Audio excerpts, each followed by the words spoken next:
بل والا یا عبادی اے زما بندگان دی تخب توجه سر وکیلی خواه انکم لن تبلغوا ضری فتضرونی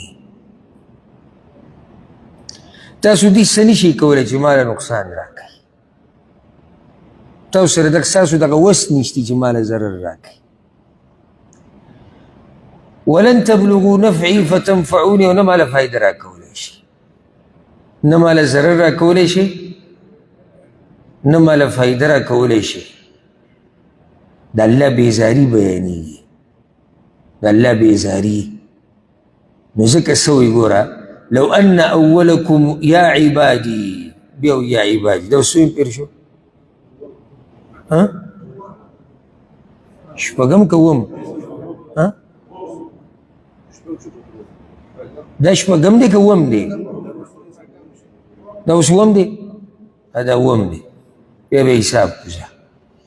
یا عبادی اے زما بندگانو لو ان اولکم و آخرکم دی تغکو لو کئی کستاسو اولنے و آخرنے و انسکم و جنکم و استاسو انسانان و استاسو پیریان كانوا على أتقى قلب رجل واحد منكم چی دا طول پیریان و انسانان دا اولین و آخرینی پورا طول دیسی شی لکا دا یو تقوادار انسان سڑا دا طول زلون دا کشانشی طول تقوادار طول دا اللہ نا یریدون کی طول دا اللہ نا یعنی دا اللہ پا مخ کی جریدون کی ما زاد ذالک فی ملکی شیء دا زمان بچائی کی ضرب برابر زیادتی نراولی یو نو زنا تنا سوک طول انسانیت طول انسانان و پیریان که طول دیندار شیو دا اللہ دا سجدین دا سر سر روچتین اللہ زمان با بچائی که بزر برابر زیادتی رانش نو چی کل عبادتو کی دیسی احسان پا طوری بتا کو چی لگتا اللہ سر خکڑو من خو کو که دا زان سر احسان کی بیا وورا یا عبادی اے زمان بندگان سملگروی دا سملگرو دا خبری مطابق دا اتم شو دا سو وم شو وم پا کسو گوائی دا وہ باخرہ کی بطلی اتم دے اتم دے یا عبادی اللہ اکبر لو ان اولکم و آخرکم کستاسو اولنے و آخرنے و انسکم و جنکم و استاسو پیریان و انسانان كانوا على أفجر قلب رجل واحد كطول ديسي شيء لك ديو فاسق فاجر إنسان زرچي مطلب طول گناهگار شيء طول دا اللہ نا مخواروي طول سار مقام گناهونا کوي ما نقص ذلك من ملكي شيئا زما بچائی کی وہ اس کا ممرانہ ہو رہی چیکے زان لے کے دا باوتا جلت ناشو گنا بزان دا پارا ناشو یعنی اللہ ته زمونږ د دې عبادتونو څه ضرورت دی او ځکه کله چې الله رب العزت قرباني دا مسلې بیانې په دې سورة الحج کې څه خوندورې خبرې دي د الله نو د قرباني په دې مسلو په دې منځ کې یو ناشنا خبره الله کړې ده اوس که د چا زړه ته راشي چې الله په دې وینو په دې غوښو څه کوي منگ چی دا اختر قربانیانی کو منگ چی دا حج قربانیانی کو نجو اللہ تا بددی غوخ ضرورتی نو اللہ تا بددی وینو ضرورتی نو پا منس که دا لدیس یو تک تر کڑے جی بخبر ازام پوکا لن ینال اللہ لحومها ولا دماؤها اللہ تا گورے نستاسو دا قربانیانو غوخی رسی و نوتو وینی رسی نبی اولی یا اللہ ولكن يناله التقوى منكم دا اللہ دا تقوی پکار دا بس چی تاسو دا قربانیو که پتاسو کی تقوی را کی تاسو کی پریزگاری ریش اگر سخلق مدینی تراغلی اسلامی قبول کرو بید جنگا منگا تفسیر کیو سوزینو کیا قصی ذکر کرو یا کوئی بے صحابہ کرامو تا خبر پنوانی یخو دا پیغمبر تا پنوانی یخو دا منگو گورو اسلام قبول منگو گورا تاسو منگ سر جنگ ونکو منگ راگ او منگ بچا بس بس اسلام قبول کرے رب العالمین کو جواب ورکو هغه ټیم کو خو وحي راتله يمنون عليك ان اسلموا دوی په تا داس باطنه کوي وخت په وخت چې موږ اسلام قبول کړی دی قل لا تمنوا علي اسلامكم ورته ووایي چې دا اسلام قبلول ماته په ما مثبت او غوږ دې ته کېده الله اکبر بل الله يمن عليكم ان هداكم للإيمان ورته ووایي چې اثباتنه خو الله کوي چې تاسو ته یې نیغه لاره وښوه مه کوئ اثباتنې عبادت پټوئ چې روجې دي نیولې ټولو خلکو ته اعلان کړې ما روجې نیولې 10 روپۍ د الله په لار کې ورکړي هغه به مزل ادا وکړي چې په فیسبوک کې ورکړي ما وایي 10 روپۍ ورکړي که چا سره څه خیر ښېګړه وکړي یا په شرمونو ورشه که معمولي عبادت وکړي چې کیني دا خبره به هغه ځي ته راته وکړي چې دا خپل عبادت پکې ذکر کړي مونږ خو یو بس سحر تلاوت کوو مونږ خو یو د شپې چې وخت میلاو یو موقع راغله که جدا خبره ده خو دې خبرې ته ضرورت و هسې مه بیانوئ ځکه چې زمونږ دا عبادتونه د یادولو دي هسې او الله پیغمبر ته څه وایي هغه اولني وخت کې چې کله یې ورته ووایي پاسه دعوت کوه دا اولني آیتونه و ولا تمنن تستکثر پیغمبر ګوره خپل عمل به ډېر نه ګڼي و چې الله پیغمبر ته وایي چې ته خپل عمل به ډېر نه ګڼې ما تا به څه خپل عمل وګڼو موږ به خپل عمل ته څه ګره شو نو دا خو ټول احسان د چا دی د الله دی اوس واوره دا یا عبادي ای زما بندګان نهم پیر شو نهم شو الله اکبر لو ان اولكم واخركم وانسكم وجنكم کستاسو اولنی او اخرنی انسانان او پیریان قاموا في صعيد واحد ټول په یو ډاګه په یو ځمکه په یو ځای کې راجمع شي ماته فسألوني او هر یو رانه سوال کوي خیال کوئ یو انسان نه دی دوه نه دي یو امت نه دی او صرف انسانان نه دي پیریانو او ټول په ډاګه راجمع شوي یو ځای کې او ما نه سوال کوي فاعطیت کل انسان مسألته او زه د هر انسان ارمان پوره کړم او چې څه غواړي هغه ول ورکړم اوس موږ څومره څه غواړو ته یې سوچ وکړه لکه اوس که الله ما او تا ته دا ووایي چې پلاني اوس چې څه غواړي زه یې دله درکوم زما ستا ارمانونه به پوره شي غوښتنې به ختمې شي یاره زه خو چې میاشتې به پکې ولګي یا الله دا او یا الله دا او یا الله دا نو دا خو یو انسان لګیا دی ټول او ورسره پیریان او الله رب العزت د دې ټولو دا مسلې واوري او دا ورله قبول کړي ورکړي الله اکبر ما نقص ذلك مما عندي الا كما ينقص المخيط اذا ادخل البحر نو زه چې هر چا له پیري او انسان له هر څه ورکم دی چې څه م غواړي زما په باچایي کې دومره کمی هم نه راځي او په خزانو کې لکه څومره کمی چې هغه ستن د اوبو د دریاب په اوبو کې راولي چې ته په دې دریاب کې نیسي او راوچته کړي الله اکبر داسې پراخه خزانې دي د هغه الله او داسې لویه باچایي ده د هغه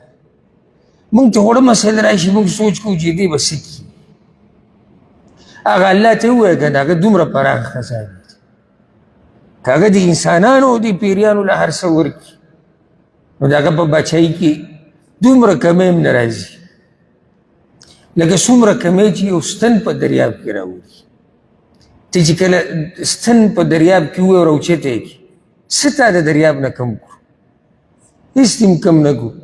نو که دا ټول الله ته ودرېږي سره د پیریانو او د الله نه هر څه وغواړي او الله وله ورکړي الله وایي زما باچایي کې کمی نه راځي ذکر الله وی قل اللهم مالک الملک یا الله ته د بچیانو بچای ټوله بچای دغه په لاس کې دنیا او د آخرت بچای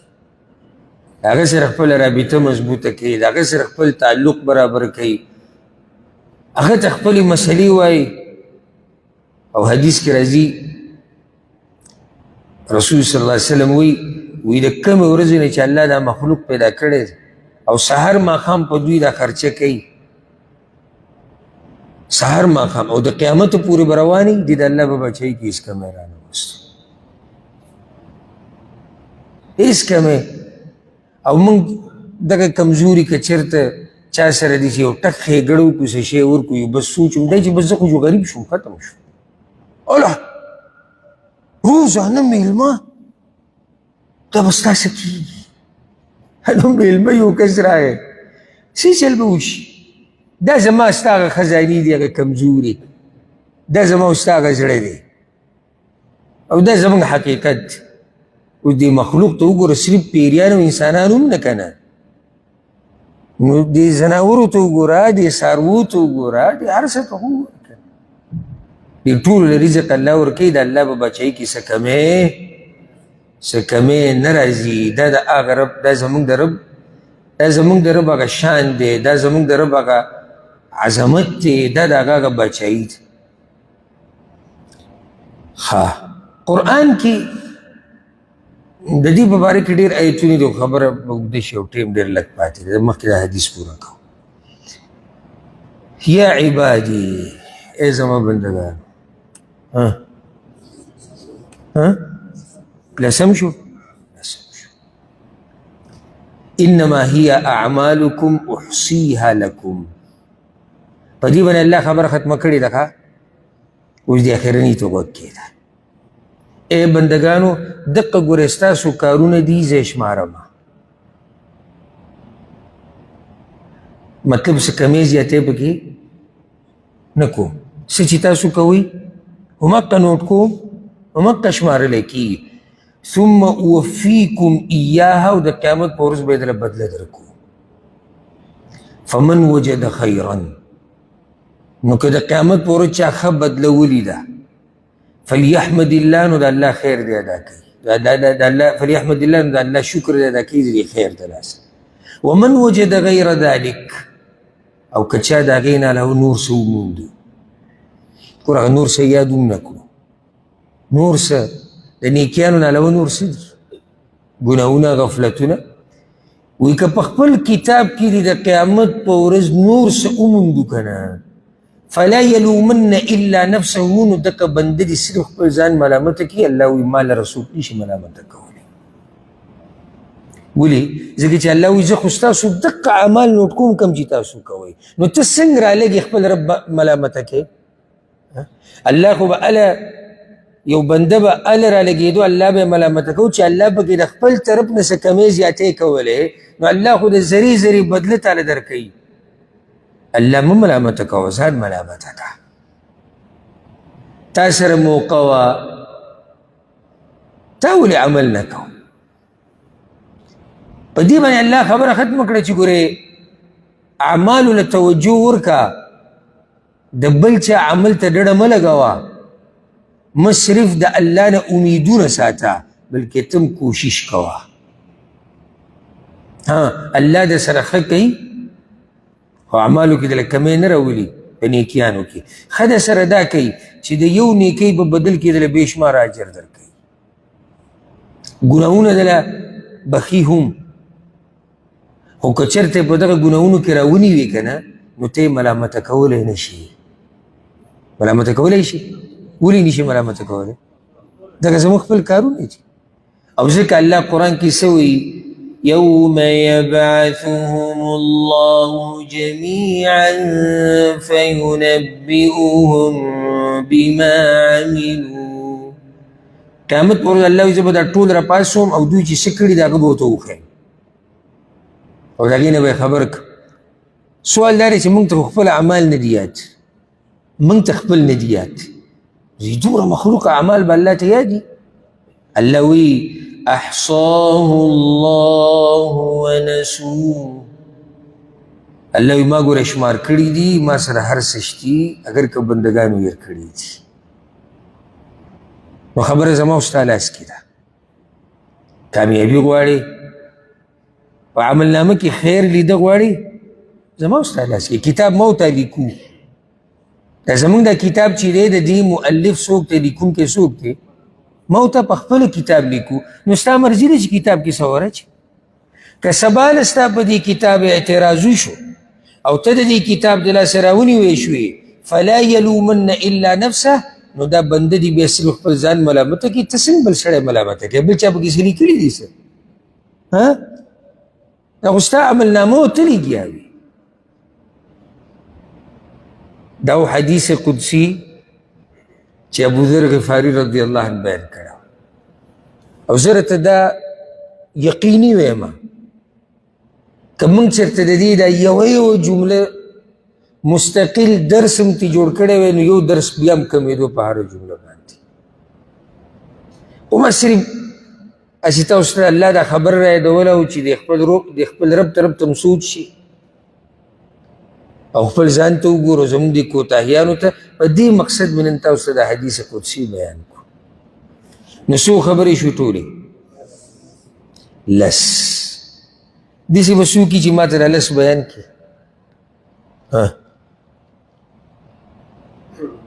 مختصر بیانوه الله وی ظلم ما په خپل ځان حرام کړی تاسو به نه کوئ یوه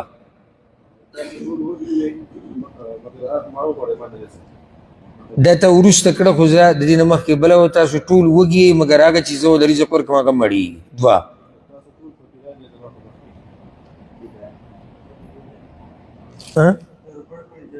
تاسو ټول بربڼ وئ ما دله جامه درکړه درې تاسو ټول ګمراهان وئ دا پکې دغې نه مخکې تاسو ټول ګمراهان یې ما راته لار وښوه څلور شوې تا خو وشوه څلور شو تاسو سحر ماښام ګناهونه کوئ زه درته بخمه نو زما نه بخښنه غواړئ پنځه تاسو ما ته نه نقصان را رسولی شئ نه ماله فایده را کولی شئ شپږ که تاسو ټول تقوادار شئ نو زما په باچایي کې به زیاتې رانولئ وه او که تاسو ټول پیریان انسانان بېدینه شئ زما نه منئ زما په باچایي کې به څه کمی رانولئ اته که تاسو ټول انسانان او پیریان راجمع شئ او ما نه هر څه وغواړئ زه دله هر څه درکړم زما په باچایي کې به هېڅ کمی رانه شي نه دقه ستاسو اعمال دي هم دقه حسابېږي هم دقه شمارلی کېږي نو که چاته قیامت په ورځ ښه عمل مخې له ورغی او خیر یې ولیدو نو د الله شکر دی ادا کړي ځکه چې دا توفیق ولم الله ورکړی دی موږ په اوله کې ذکر کړ او که چا د هغې نه علاوه نور څه ولیدو نو څوک دې ملامته کړي خپل ذات دې ملامته امید دی انشاءالله چې تاسو به په دې خبرو رسېدلي یې الله رب العزت چې موږ پوهه کی په قرآن او په حدیث باندې او الله رب العزت دې موږ ته نیغه لار وښیي رب العالمین دې زموږ د ایمانونو حفاظت وکړي هذا والله اعلم وصلى الله وسلم على نبينا محمد سواب ان شاء الله د عثمان غني رضي الله عنه سیرت بیان